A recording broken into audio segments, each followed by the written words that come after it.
Tributo. Historias que construyen memoria de la Shoah. כי ראיתי את דרכי נעלמת ביער סבוך בין קירות חורשים ובתוך האדמה המדממת. Comenzamos una nueva edición de este tributo, estas historias que construyen memoria de la Shoah, aquí en Radio Sefarad para todos ustedes, de la mano y de la voz de Cecilia Levitt. ¿Qué tal? Buenas tardes, Alex. Bueno, encantado de nuevo de saludarte y de presentarte para que nos hables precisamente de la persona que hoy es protagonista en este tributo. Se llama Eddie de Wind.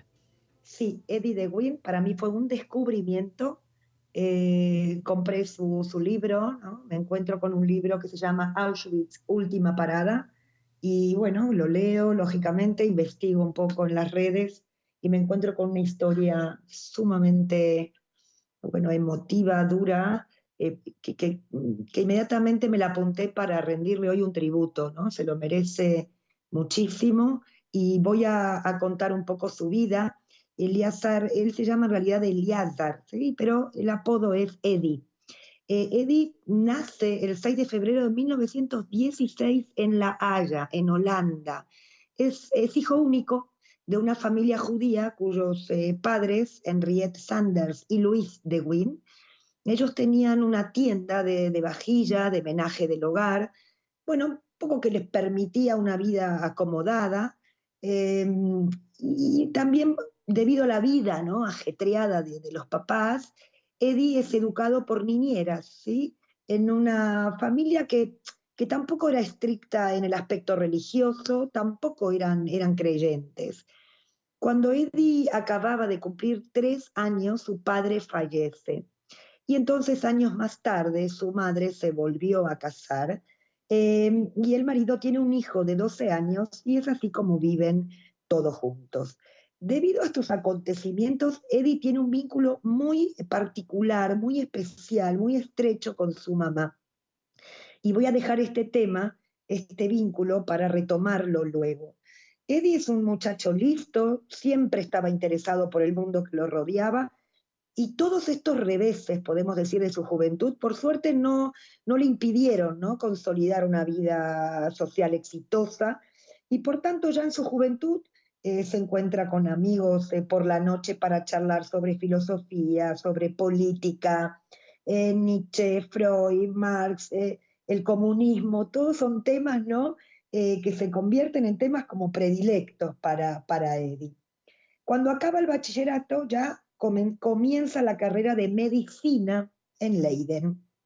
Él siempre había querido dedicarse a la medicina porque de niño había padecido un asma muy importante y además otras afecciones, y a él le parecía fabuloso cuando jugaba con su madre al doctor. Eddie fue un gran estudiante, ¿sí? Disfrutaba también de la vida, por las noches solía actuar en una banda de jazz porque tocaba el clarinete, y en sus días libres también tenía, bueno, la pasaba en un velero, que era un velero de su propiedad. Como dije, los papás de Eddie eran comerciantes, sí, que trabajaban muy duro, pero estas familias provenían eran familias judías que trabajaban en la industria del diamante en general, pero podemos decir que la mayoría eran comerciantes. En estas familias no era habitual que estudiaran en la universidad, por lo tanto están como muy orgullosos de Eddie. El nazismo, podemos decir, iba llegando poco a poco, pero lo que podemos decir es que la vida para Eddie era radiante, estamos hablando de los años 30. Pero ya al principio del 41 la Alemania nazi invade Holanda y obligaron a las universidades neerlandesas a excluir a todos los estudiantes judíos. Pero Eddie acabó rápidamente la carrera con la ayuda de sus profesores y fue el último estudiante judío que obtuvo el diploma en Leiden. De allí ya se fue a Ámsterdam con el objetivo de seguir su formación de psicoanalista, que la va a completar en secreto en casa de sus profesores. Él vive en un canal bonito y tranquilo junto al barrio judío, en el centro de Ámsterdam, donde ya reside la mayor parte de los 80.000 judíos de Ámsterdam antes de la Segunda Guerra Mundial. Ahora, los nazis iban como arrinconando cada vez más a la comunidad judía. Y es así que el 22 de febrero del 41, los alemanes van a arrestar en Ámsterdam a 427 jóvenes judíos. Y Eddie fue uno de ellos. Esta redada, que es la primera de la guerra, fue una medida como de represalia por la muerte de un paramilitar y miembro del Movimiento Nacional Socialista holandés. Eddie había ido al centro para recoger su bicicleta y un soldado alemán lo detuvo junto con los otros hombres, y es así como los llevaron a una plaza entre las dos sinagogas. Allí tuvieron que pasarse horas, ¿no?, en cuclillas mientras fueron golpeados por soldados alemanes. Y al final lo llevaron en camiones a un campo de prisioneros. Lo peor para Eddie era el miedo, porque no tenía ni idea de lo que iba a ocurrir con él. Aquí los nazis van a examinar a cada uno de estos jóvenes y decidieron no trasladar a aquellos que estaban enfermos. Y es así como Eddie vio su oportunidad, porque al ser médico sabía acerca de los síntomas, ¿no?, de una tuberculosis o del asma, y por tanto simula que tiene una enfermedad contagiosa y logra liberarse. Solamente 12 jóvenes se liberan y el resto fue trasladado a Mauthausen, en Austria. Esta primera redada constituyó como, el motivo para lo que se conoce la huelga de febrero. Muchos habitantes de Ámsterdam que no tragaban, digamos, con lo que estaba pasando con sus judíos, y un poco bajo la dirección del Partido Comunista, se declararon en huelga con respecto a esta razzia, a esta redada. Fue un acto de absoluta valentía sin precedentes. Y como era de esperar, la huelga acabó con una represión sangrienta.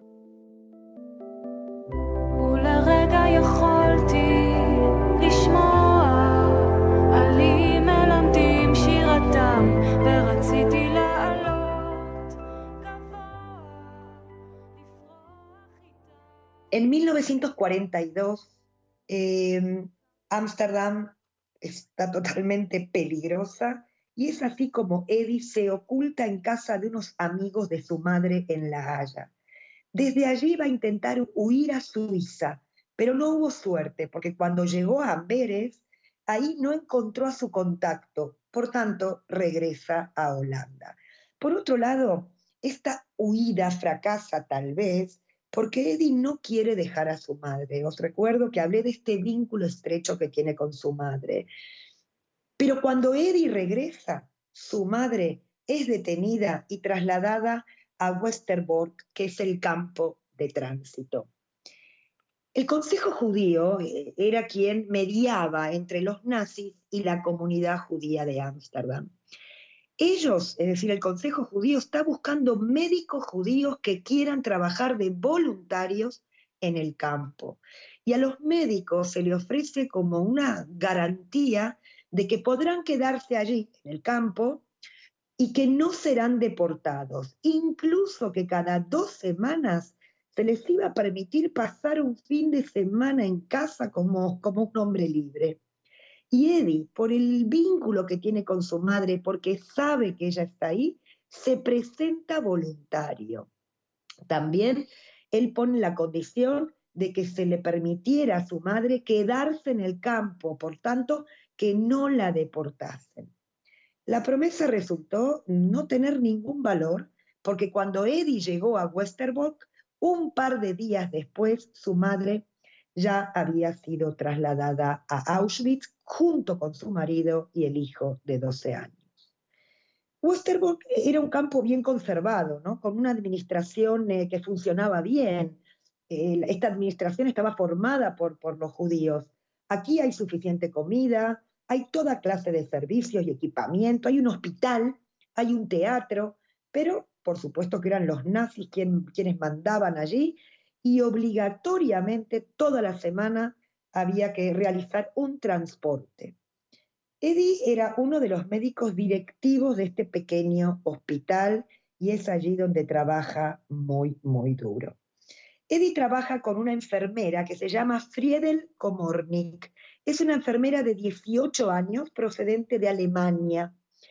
Y aquí sucede algo bonito. Eddie y Friedel se enamoran y para poder estar juntos y que no los separasen, se casaron allí, en el campo de Westerbork, algo que allí en este campo era posible. Estuvieron viviendo juntos durante unos meses en una habitación que solo estaba separada por un cartón de la sala del hospital. Lógico que no era ideal, ¿no?, para una pareja que acababa de unirse, pero se tenían el uno al otro y a pesar de todo podemos decir que eran felices. Y a pesar de estos acuerdos a los que había llegado Eddie con el Consejo Judío, tanto él como Friedel fueron incluidos en un transporte, en un convoy para Auschwitz el 14 de septiembre de 1943. En Auschwitz fueron separados. Eddie fue a parar al barracón número 9 y Friedel al barracón número 10 al que se realizaban experimentos médicos. Eddie se desempeñó como médico prisionero número 27903 y debido a su condición de médico tenía cierta libertad de movimiento dentro del campo.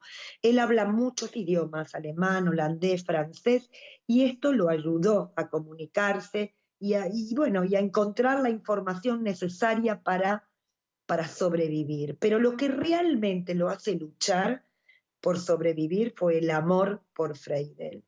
Ese fue el motivo, ¿no?, para no desistir. Siempre que podía o siempre que puede se escabulle y se acerca al bloque 10 porque sabe que allí está ella. Inclusive logran escribirse cartas que no fueron conservadas.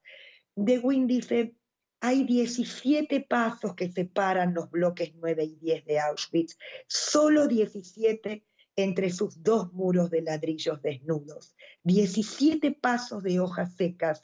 Es otoño y hace calor, aunque el frío no se va de aquí. Inclusive Eddie se entera que Friedel está muy mal y pide a un nazi que le salven la vida. Es un pedido hasta ridículo, ¿no?, en un lugar que precisamente tiene como objetivo asesinar a todo aquel que llega allí como prisionero. En el otoño del 44, los rusos iban ya aproximándose a Auschwitz y los nazis deciden borrar sus huellas.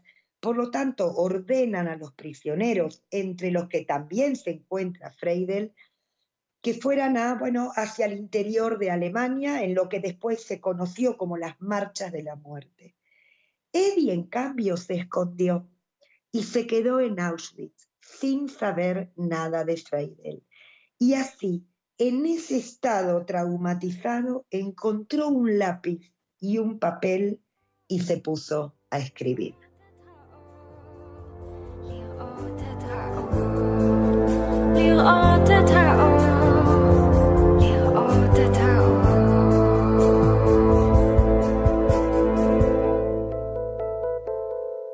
Después de que las SS se hubiesen llevado a la mayor parte de los prisioneros en las marchas de la muerte, en el hospital quedaron un par de miles de enfermos. Pocos días después que los primeros rusos entraron en el campo, llegó una mujer comandante, médico, y le pidió a Eddie que se quedara allí hasta que los últimos enfermos holandeses fueran enviados ya a Rusia y más tarde a Holanda. Es decir, Eddie se queda 3 meses y es así como estuvo haciendo toda clase de trabajos médicos muy difíciles, amputaciones, operaciones que estaban muy por encima de sus capacidades. Llevó una vida muy, muy ajetreada, pero sin embargo se alimentó a base de conservas y cuando ya regresa a Holanda se encontraba bien alimentado. Una sensación sí que tenía. Él dice: debo mostrar a la humanidad lo que pasó aquí. Si yo lo consigo ahora, por escrito, para que lo sepa todo el mundo, no volverá a ocurrir jamás.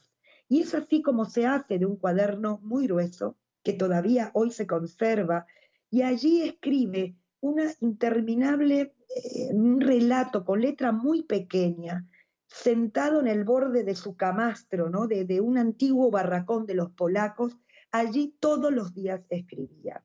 Él pensaba, nadie podrá decir luego que los sobrevivientes padecimos de un síndrome de falsos recuerdos.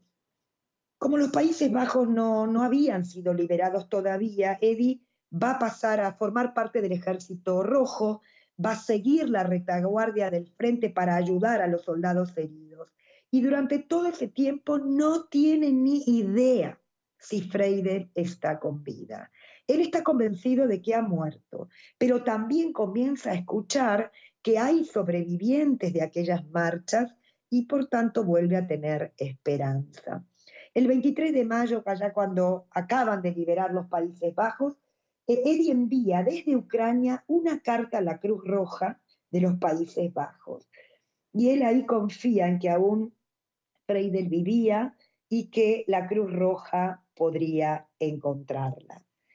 Cuando, como digo, Holanda ya es liberada, él decide regresar. El viaje es muy largo, regresa por Europa del Este, luego por el Mediterráneo, llega ya en julio del 45, él no tiene papeles, lógicamente, y un colaborador de la Cruz Roja lo interroga, y al dar él sus datos personales y dónde había estado, se produjo como el milagro, porque este colaborador le dijo que poco antes había regresado de Auschwitz una señora, la señora de Wynn, que se encontraba en un hospital cercano. Y ese día Eddie se reunió con Freire.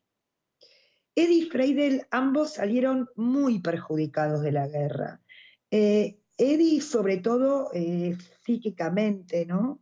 Y Freire también físicamente. Ella quedó estéril y estuvo enferma durante muchos años. Casi todos sus familiares y amigos habían sido, bueno, asesinados y no había ningún hogar, ¿no?, al que regresar. Toda la atención en Holanda estaba al servicio de la reconstrucción del país y bueno, y queda poco espacio, ¿no?, para las historias de Eddie y de Freire. Eddie y Freire reanudan sus vidas de verdad, con mucha valentía. Él vendió las pocas posesiones de la familia y con ese dinero se construyen una casa en las afueras de Ámsterdam. Él continúa con su formación de psicoanalista y se especializa en el tratamiento de las personas con traumas graves de guerra. Y ya en 1949 publica una obra de referencia sobre el tema Confrontación con la muerte, así se llama, en la que él describe, ¿no?, por primera vez el síndrome del campo de concentración o el síndrome del superviviente. El sufrimiento también compartido, ¿no?, el dolor producido por el trauma, la verdad es que resultó demasiado grande para la relación entre Eddie y Freire, y es así que en 1957, 12 años después de Auschwitz, se separan. Eddie va a conocer a su segunda mujer, que tiene un pasado diferente al suyo, es una mujer de Ámsterdam, se casan, tienen 3 hijos, y Eddie, de una manera u otra, ¿no?, trabaja mucho, se sigue formando, pero con cierta regularidad. Nuevamente lo asaltan estos traumas, ¿no?, que él lleva como arrastrando y que intenta tratarse.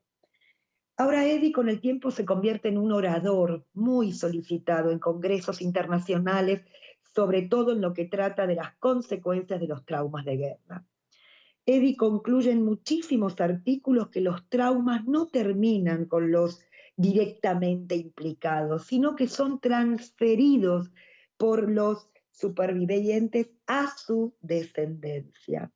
Va a crear una fundación en la que él, bueno, reúne allí todo tipo de investigación y el conocimiento sobre este tema. La fundación para la que él investiga, ¿no?, sobre todo las consecuencias psíquicas de la guerra. Es un proyecto muy ambicioso.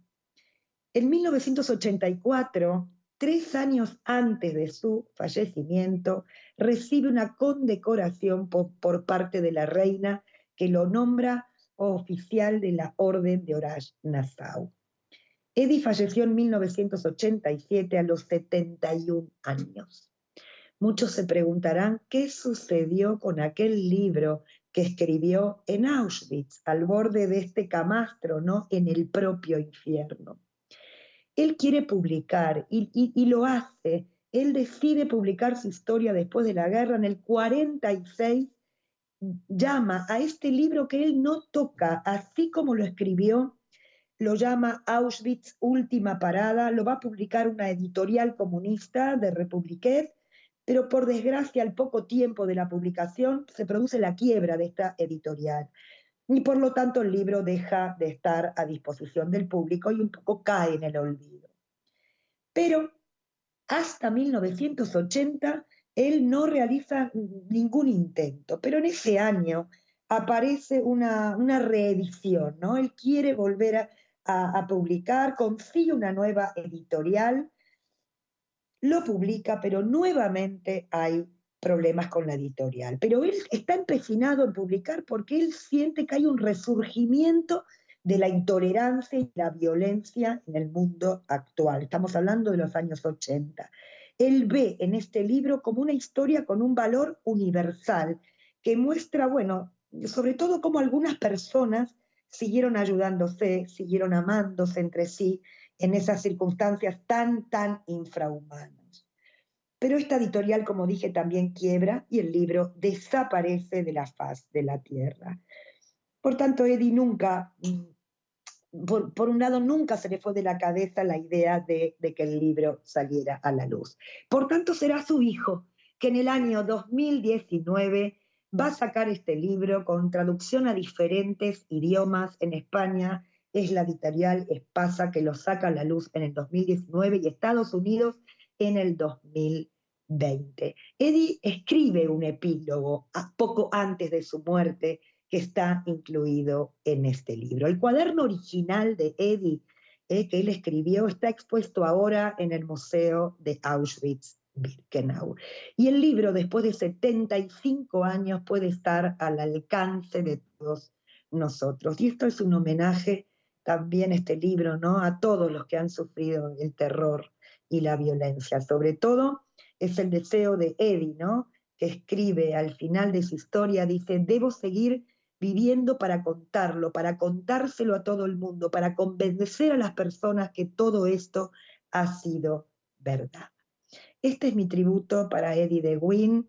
Es un libro, para mí, es una historia, ¿no?, que demuestra cómo la intolerancia, cómo los sentimientos de superioridad, los fanatismos pueden llevar a estas acciones más inconcebibles.